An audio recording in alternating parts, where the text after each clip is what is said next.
right. I'm Nick here with the Lonely Liberal Podcast. We're with Dr. Abdul El-Sayed, candidate for senator. How's it going, man? Hey, man, it's good. It's an interesting location for our event, but that one's pretty flat. I'm not gonna lie. You look good in that.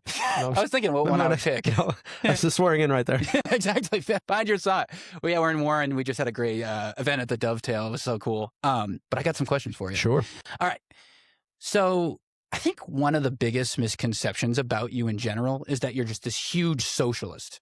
And I'm wondering if there are other misconceptions that you think that are of you that you like want to tell the listeners and stuff like that. One of the things that people who oppose you try to do is they try to turn you into a caricature. And I think one of the frustrating things that a lot of the folks in traditional media have found is that I just refuse to be turned into a caricature because I'm going to answer the question you ask me, and I'm not going to get forced into a box because I think the people need and deserve an honest, engaged, and nuanced perspective on the issues that we all face. I think the other thing that that people can't quite understand is that, like, well, is he a doctor or is he a fighter? I'm like, well, doctors can be fighters. You know what I mean? Like, and so there's this effort to try to turn somebody into a unidimensional figure rather than to actually contend with what it is that they're saying. And a lot of the biggest issues of our time are not simple issues. And the attempt to turn them into simple issues is about trying to render a judgment that is inconsistent with the nuance that they're speaking with. And you see it especially on hot button issues. So there's always a retinue of questions that you always get asked. And I can tell like clockwork when they're going to come. Yeah. And my job is to speak to Michiganders about what I'm trying to do for them outside of the bounds of a attempt to collapse you into some sort of like unidimensional figure. That makes a lot of sense. Yeah, it's really interesting. And it's something that you're seeing on a national level with these like progressive candidates or whatnot. And they're like, oh, they're all the same. And I like that you're doing that. And I thought your interview on CNN was great, by the way. I appreciate that. So I know you've probably had to answer a couple of questions now with all this drama with the explosive diarrhea parasite going throughout the country. And Michigan is getting hit really hard by it, and it's awful. Hardest. Yeah, the hardest in the country, and it's awful. And it's the most explosive it's ever been.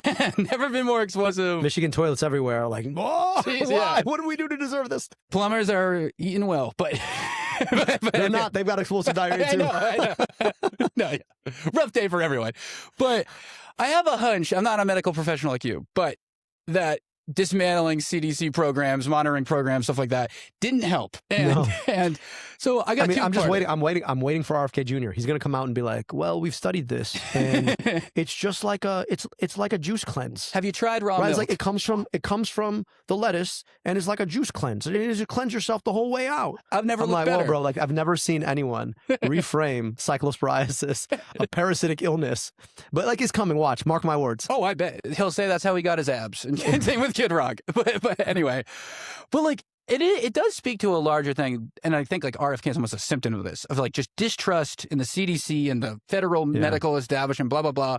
And I'm pretty sure we need trust in that for like a successful country. So if you become senator, how are you going to make people like start trusting this again? Because I like the world where that was. Yeah, I like explosive diarrhea is bad. Yeah, I think we can. I'm on the anti-explosive diarrhea side of things. And that's been my work in public health for a very long time. In fact, I would argue the whole genesis of public health is like, how do you avoid deadly diarrhea? Yeah. Like that's how it all started, right? And I guess we're right back to square one under this. What I'll tell you though is that the reason people don't trust public health actually has a lot more to do with the healthcare system. I think, I was at the height of the pandemic in the community talking about getting a vaccine. And this gentleman comes up to me, he's like, look, man, I trust you. I'm gonna get my vaccine, but it's, you guys are out here trying to get me to take a vaccine that didn't exist a year ago for a disease that didn't exist a year ago that I don't even have. And I'm diabetic. So how come when I can't afford my insulin, a medication that existed for 100 years for a disease I know I have, y'all aren't out here trying to give it to me for free? Yeah. I was like, you're absolutely right. So the reason people don't trust public health too often is because they've learned not to trust the healthcare system because all of it sits behind a paywall they can't jump over. So if we're serious about getting people to trust science again, we have to make sure that they can get the things that science has produced. And it's not that far of a leap from, the healthcare industry and big pharma is putting the medications that they make out of reach and trying to use their greed to pick my pocket to, the stuff that they make isn't important anyway. We created that. So if we're serious about rebuilding trust in public health, we've got to get the greed part out, which is why I believe so deeply in Medicare for all. Yeah, no, preach. But so here's another one for you. So one of the things I hear from a lot of people in Michigan, especially, is they go, some version, I'm sure you've got it too. Like, I like Abdul, I like him. I think he's actually a better candidate, but, I think Stevens will actually win and I don't really care. I don't care who it is. It just can't be Rogers. I know that's not true. You know that's not true. The polls show that's not true. But I want to give you a chance to explain why you're the best one to beat Rogers come the November election. Yeah, if you want to win, you can't just try to win off of a money advantage. Yep. And, no matter who you are, you're not going to have a money advantage on them. So it turns out that you have to have a message advantage and you have to have a work ethic advantage. I've been out across the state. I did the work of listening to people and going to 110 different cities. And then we built a message. Money out of politics, money in your pocket, Medicare for all. And I'm about it because I'm getting outspent 8-1, $50 million that they've spent against us. And we're still winning. And so the question for us is, who can beat that guy? Not only am I better placed to win the voters we lost, young people, Arab and Muslim voters, but I'm also better to prosecute him on the issues that he's terrible on. He voted to raise prescription drug prices. He helped to architect the opioid epidemic. Who better to beat him than a doctor who eliminated medical debt and put Narcan in vending machines for free? Yeah, seriously. And then they're going to try and beat us on, we're strong, you're weak. I'm like, okay, Mike, I'm not the one trying to make gender-affirming AI videos. Yeah.